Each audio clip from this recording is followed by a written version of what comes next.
खैबर पख्तूनख्वा के शेर अफजल मरवत का एक और लतीफा मुलाजा फरमाइए। कैसे कैसे कैसे फटा? नहीं मतलब है वो आवाज जो अच्छा होती है अच्छा ना, और वो मोहतरम नंगा निकल गया, यानी ऊपर से। मैं किसी चौक बोलड़ा का, उसने मेरे सामने मेरे एक और गार्ड को मुंह पे मारा, तो जब मुंह पे मारा तो मैंने कहा मारो इन उल्लू के पट्टों को। तो फिर हमने मारा, सुने सर, फिर हमने मारा। ये मैं उल्लू वाला जो है एक्सपंज कर, ये उल्लू का पट्टा एक्सपेंस कर दे। मैं ये अर्ज कर रहा हूं सर, मेरी बात सुने, गुजारिश सुने।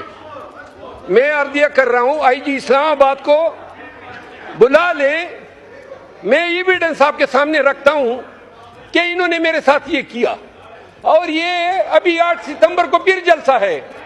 अगर यार जरा खामोश हो, बात करने दें प्लीज प्लीज जी। 8 सितंबर को फिर जलसा है, ये फिर इस तरह की हरकत करेंगे। आप इस मुअज़्ज़ज़ ऐवान के मेंबरान की डिग्निटी रिस्पेक्ट के मुहाफिज है, मेहरबानी फरमा लें, आप इसका नोटिस लें, बुलाए आईजी इस्लामाबाद को। अगर मैं झूठा साबित हो जाऊं, जो सजा छोड़ की वो मेरी, लेकिन अगर ये साबित हो जाए कि इन्होंने मेरे साथ ये किया है, अगर मैं जुर्रत न दिखाता और इनकी दुनाई न करता, खुदा की कसम ये मुझे बेइज्जत करके छोड़ते।